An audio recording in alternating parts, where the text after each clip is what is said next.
Now, it's also been argued that cooking destroys minerals. Now, this is where you have to start looking at cooking temperatures to be a little more precise. If you cook something at a ridiculously high heat, of course, you are going to incinerate and destroy it. This is called burning. Have you ever bitten into a burnt steak? You know, it's like rubbery and very chewy. The cell walls have been burned. But if you cook a food at a lower temperature, minerals and other nutrients are not destroyed, and the cell walls of the foods are not burned to a crisp. They slowly break down and loosen so that the nutrients can be easier absorbed from the food. And this way they don't just shrivel up to a crisp and become hard to digest. So with this in mind, I started looking into cooking times and cooking temperatures so that I could cook the food at the best temperature so that I would not burn it, but it would be cooked enough to neutralize the enzyme inhibitors, neutralize the phytates, and allow for the maximum retention of nutrients and also allow for optimal digestion. Okay, so I started researching what the cooking chefs were saying, the ones who went to school to study foods and how to cook them. And several different resources were saying that when foods are cooked at low temperatures, the nutrients are still preserved in the food, but the cell wall has been broken and loosened so that nutrients can escape and be absorbed much easier by the body. This brings to mind chlorella. Chlorella is known by a lot of health nuts. It's normally sold as a green food in a bottle, and it's sold as broken cell wall so that the nutrients can be released and absorbed. I couldn't exactly find out how, but they said it was put through a special process to break the cell wall so that the nutrients could be released and absorbed. So from my research and observations, here is the conclusion. When food is cooked at temperatures that are too high, yes, it does burn the cell wall and the food contains carcinogens that are toxic to the body. But if it is cooked at a slower and lower temperature, then we still lose enzymes but gain more nutrients from these foods. Now, if you want to eat these foods raw that I'm about to show you, please do and experiment for yourself. But here are my observations from practical testing, because I tried it several times.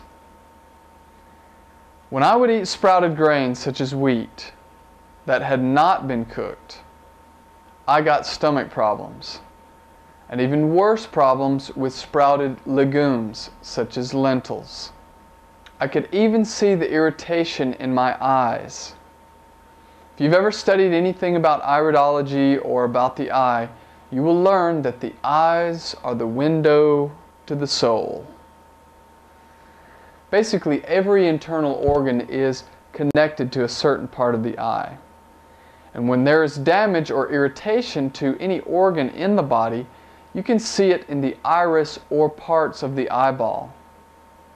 There are some fascinating books and charts you can read about this. I read a couple of Bernard Jensen's books about iridology. Very good. I highly recommend them so that you can see what is happening to your internal organs. I will try and put up some charts on this, but I'll also give you some links. If not, just Google iridology and you'll find a lot of information about this. So when the stomach is irritated, the eye will become bloodshot from the far inside to the iris, or the colored part of the eyeball. Let me show you a quick picture of what I'm talking about. Okay, so here's just a little example of what I'm talking about here.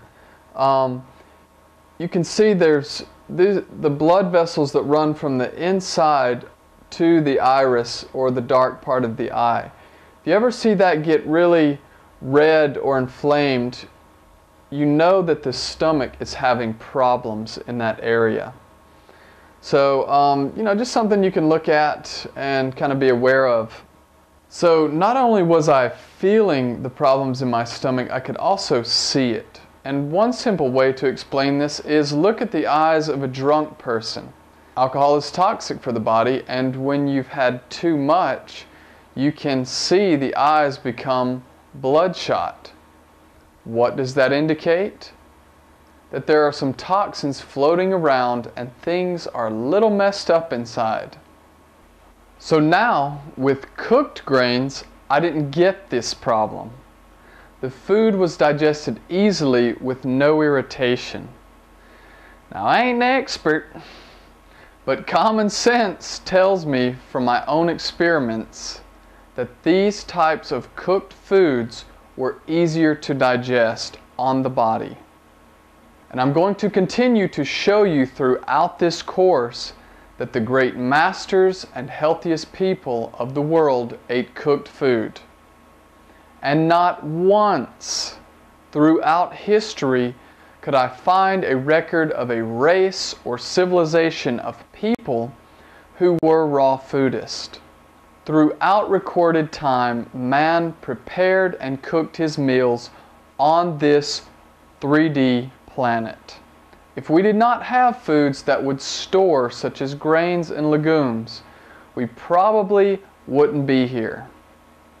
Civilizations would have died off very quickly.